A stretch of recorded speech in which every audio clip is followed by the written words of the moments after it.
इन दिनों दुनिया एक अजीबो-गरीब परिस्थितियों में उलझी हुई है और इस परिस्थिति का सामना करने के लिए जितना भी ज्ञान, जो अवेलेबल नॉलेज हमारे पास है,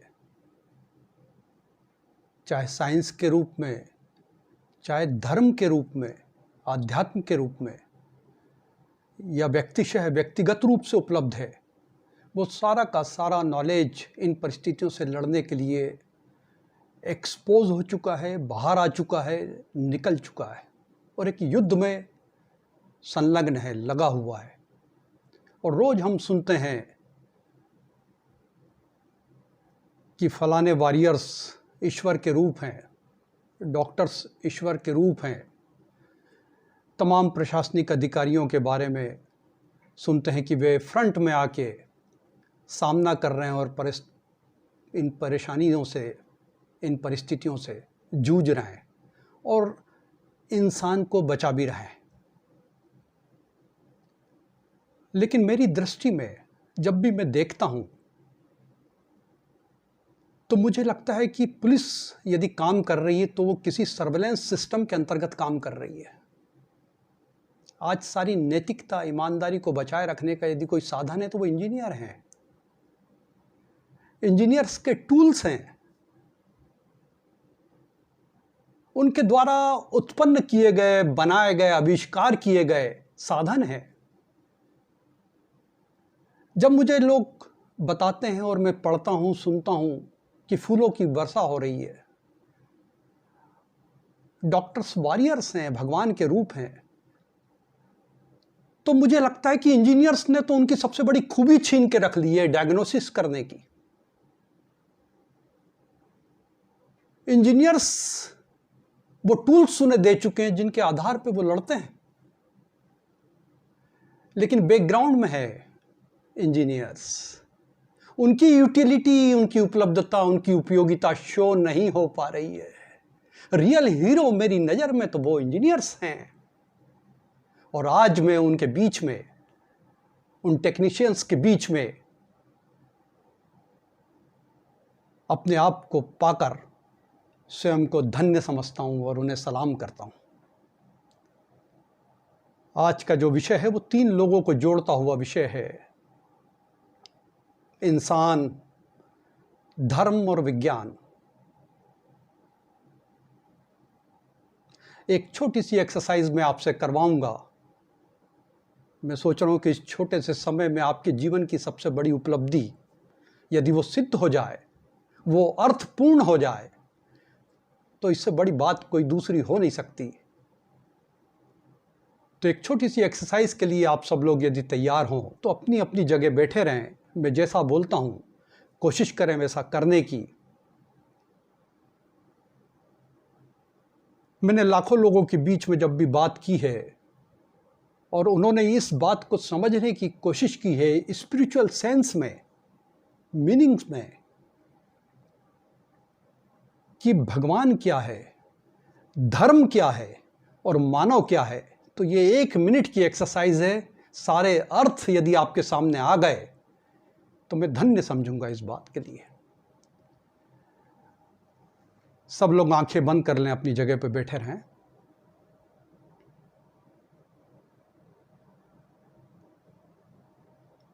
ये मेरे द्वारा दिया गया एक नाम है, इसका श्वसन योगा।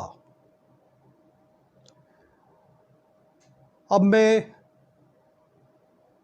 सांसों को अपने अंदर लेके जाऊंगा और इसमें केवल एक कंडीशन है कि हम अपनी सांसों को केवल अंदर की तरफ लेकर जाएंगे, छोड़ेंगे नहीं। केवल सांस को भरते जाएंगे, छोड़ना बिल्कुल नहीं है। सभी लोग पूरा प्रयास करें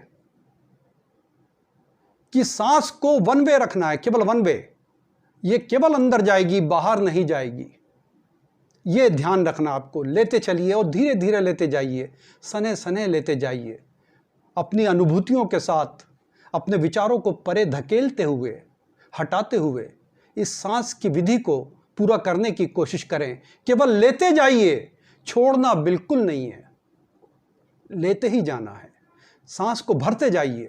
जीवन में आपने बहुत कुछ भरा है, घरों भरे हैं,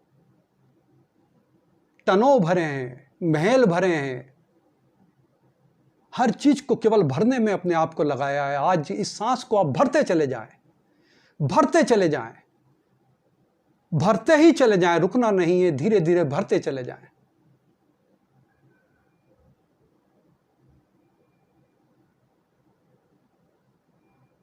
छोड़ना कदापि नहीं है, और जब यह असंभव हो जाए तब मुझे आप बताएं।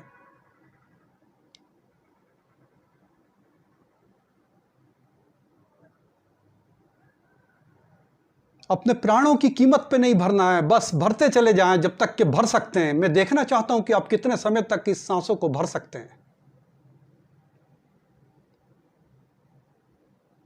भरते चले जाएं, और जब ये असंभव हो जाए तो मुझे बताएं।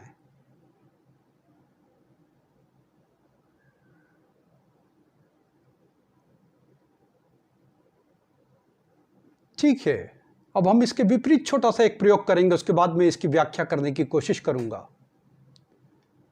आप रिलैक्स हो गए, बिल्कुल आराम से बैठ जाएं और आंखों को फिर से बंद कर लें। और अब केवल छोड़ना है, केवल एक ही कंडीशन है कि सांसों को छोड़ते चले जाना है, लेना कदापि नहीं है, केवल छोड़ना है। छोड़ते चले जाएं, छोड़ते जाएं, छोड़ते जाएं, छोड़ते जाएं। भले धीरे धीरे छोड़ें, हो सकता है वो स्पान आपका लंबा हो, वो समय अवधि आपकी बढ़ जाए, वो टाइम पीरियड आपका बढ़ जाए, लेकिन छोड़ते चले जाएं। सांसों को छोड़ते चले जाएं, छोड़ते ही चले जाएं। और जब असंभव हो जाए तो कृपया मुझे बताएं। अपने प्राणों की कीमत पर यह काम नहीं करना है, लेकिन छोड़ते चले जाएं। अंतिम दम तक आप इसे करने की कोशिश करें, और जब असंभव हो जाए तो अपना हाथ उठा दें।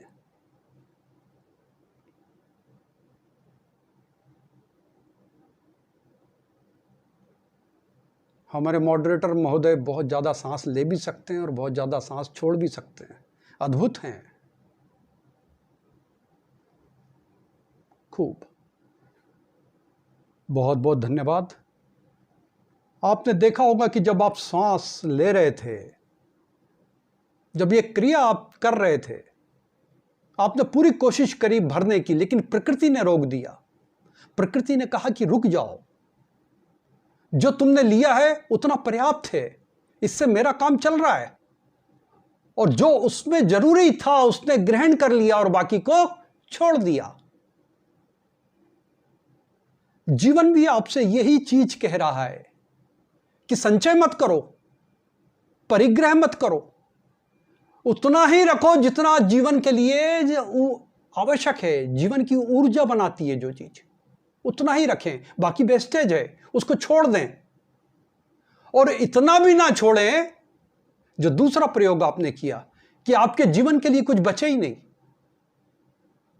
तो इतना प्रतिक्रमित नहीं करें और ना ही इतना अतिक्रमण करें, केवल बीच में रहें। और जीवन के ये उद्देश्य को आप जब प्राप्त कर लेते हैं तो जीवन जीना जरा आसान हो जाता है।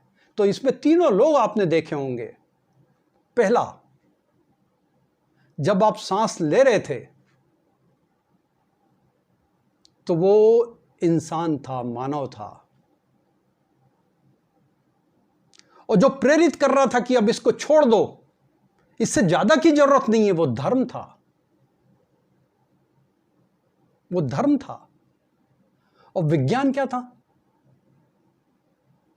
विज्ञान जो इसको एनालिसिस कर रहा है वो विज्ञान है। जो माइंड आपका उस समय भी चल रहा था वो विज्ञान है।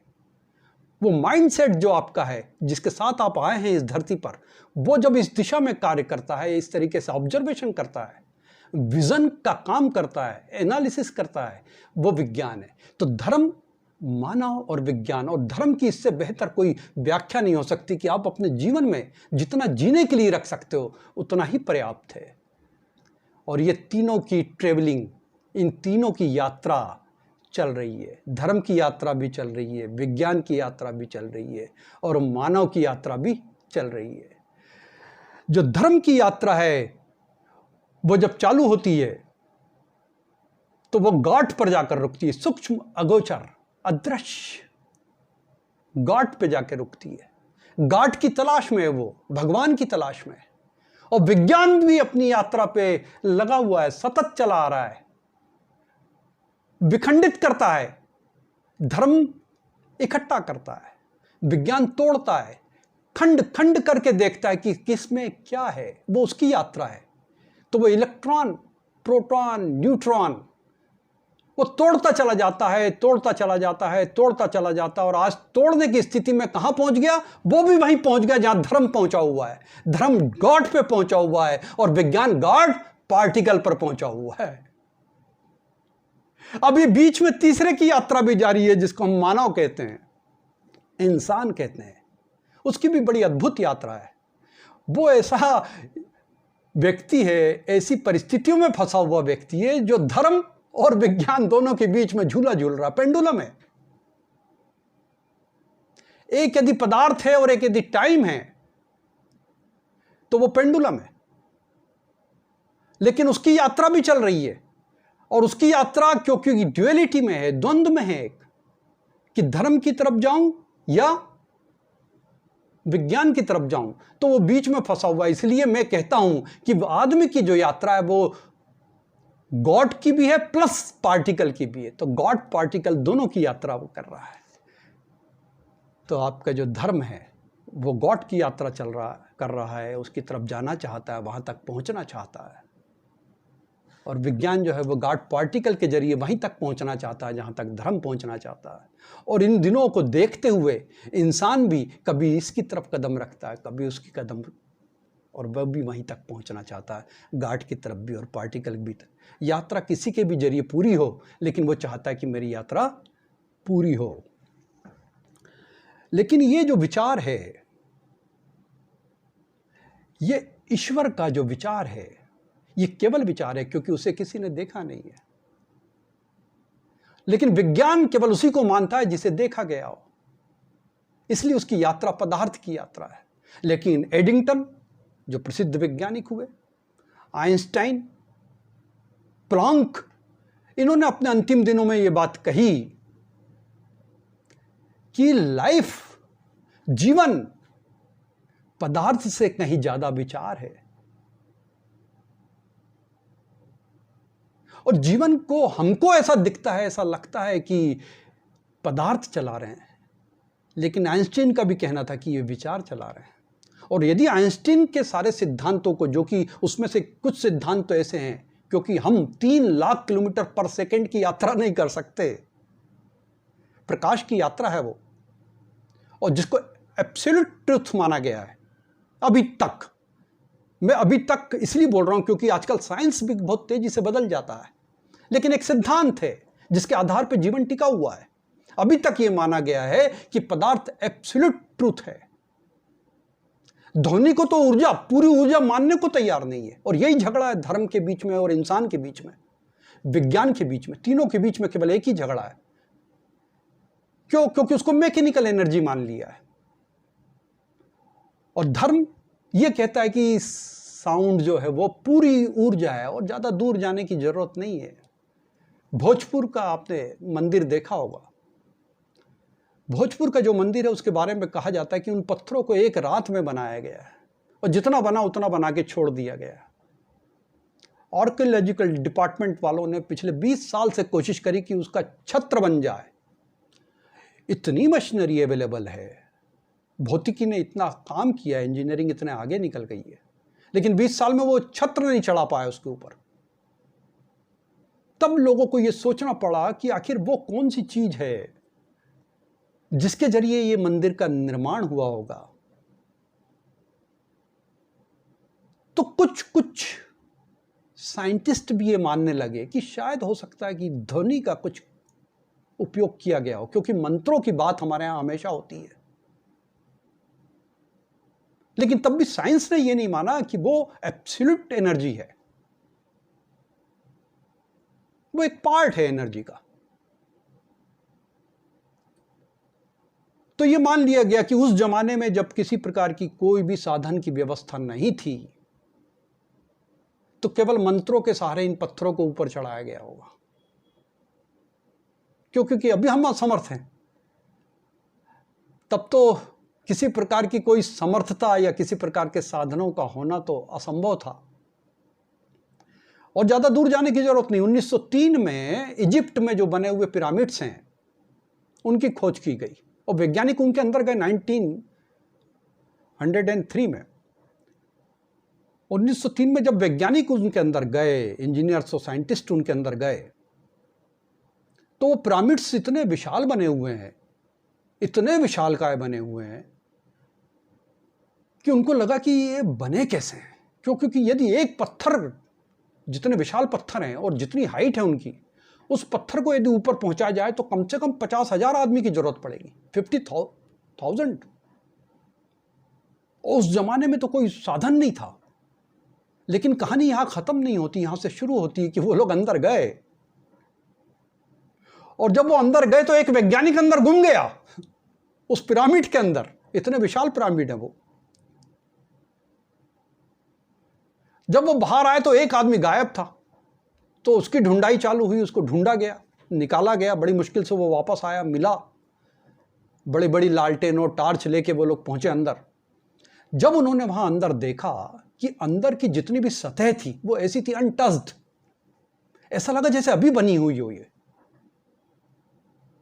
तो उन्होंने ये कल्पना करी कि हजारों साल पहले, अच्छा, जो इजिप्ट के पिरामिड्स हैं उसमें जो नए पिरामिड है वो 5,000 साल पुराने हैं, और जो सबसे पुराना पिरामिड है वो 20,000 साल पुराना है। तो इंसान विज्ञान के सिद्धांतों का उपयोग करता रहा है, लेकिन विज्ञान इंसान के द्वारा किए गए सिद्धांतों का जिन उपयोग किया है उन उपयोगों को भी रीडिस्कवर नहीं कर पा रहा है। यह दुर्भाग्य है। मैं यहां इंगित करना चाह रहा हूं आप लोगों को कि जो साइंटिस्ट हैं, जो टेक्नोलॉजी से जुड़े हुए लोग हैं, इंजीनियरिंग से जुड़े हुए लोग हैं, वे इस डायरेक्शन में सोचे कि कहां कौन से सूत्र हमसे मिस हो रहे हैं। तो जब वो व्यक्ति को बाहर निकाला गया और उन्होंने अंदर पूरा देखा, तो उन्होंने कहा इसके अंदर जब बनाने के लिए लोग गए होंगे तो कोई तो साधन ले गए होंगे ये।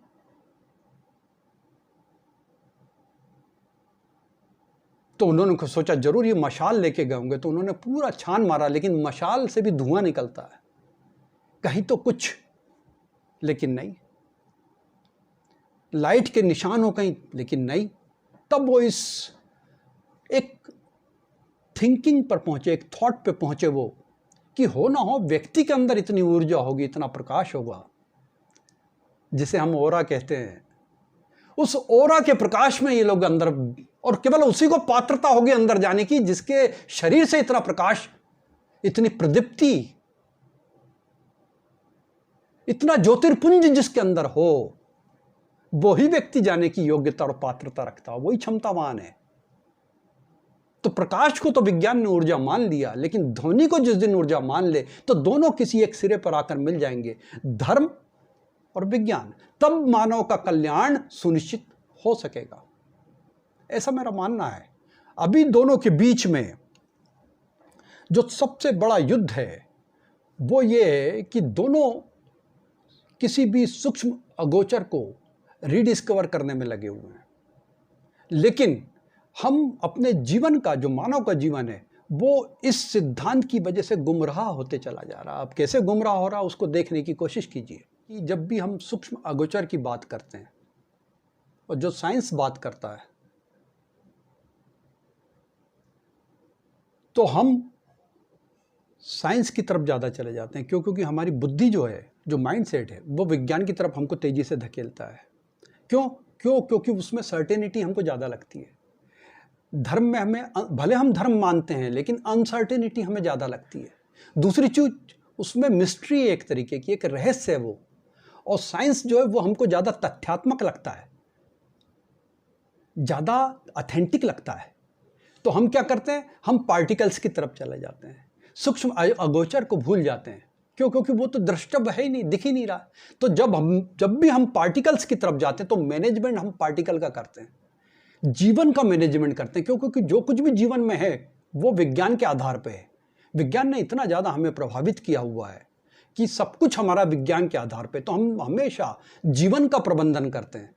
और सूक्ष्म अगोचर जो दिखता नहीं है, जैसे कैटेलिस्ट है, H2O जब बनता है पानी जब बनता तो हाइड्रोजन के 2 अणु और ऑक्सीजन का 1 अणु मिलकर हाइड्रोजन और ऑक्सीजन मिलकर पानी का निर्माण कर लेते हैं। लेकिन वैज्ञानिक पिछले 100 साल से इस बात के प्रयास कर रहे हैं कि उसको हम प्रयोगशाला में बना लें, लेकिन प्रयोगशाला में उसी मात्रा में हाइड्रोजन के 2 अणु और ऑक्सीजन का 1 अणु मिला के परेशान है, लेकिन बनने को वो तैयार नहीं है। क्यों? क्योंकि बीच में कोई चीज है जिसको हम कैटेलिस्ट कहते हैं। वो परम तत्व जो है, जो दिखता नहीं है, जो अगोचर है, वो कैटेलिस्ट की वजह से जो है, तो वो पानी का निर्माण नहीं हो रहा है। वैसे जीवन का भी पूर्ण निर्माण उस अगोचर सूक्ष्म की वजह से नहीं हो पा रहा, जो मन है। तो मन का प्रबंधन करना बेहतर रहेगा बजाय जीवन के प्रबंधन के। क्यों? क्योंकि मन इंजन है और जीवन डिब्बे हैं। आप मन का प्रबंधन यदि नहीं करते और केवल डिब्बों का प्रबंधन करते तो इंजन आपके डिब्बों को लेके कहीं भी चला जाता है और आप हाथ मलते रह जाते हैं। तो हमेशा मन को यदि आपने कंट्रोल कर लिया, मन को प्रबंधित कर लिया, उसे प्रतिबंधित नहीं करना है, नहीं तो वो डबल वेग से आएगा, चौबल वेग से आएगा और आपको, आपकी दुनिया को तबाह करके चला जाएगा। उसे बड़े प्यार से पुचकार के उसके प्रबंधित करना है। उसको मैनेज कर लिया आपने तो आपका जीवन प्रबंधित हो जाएगा।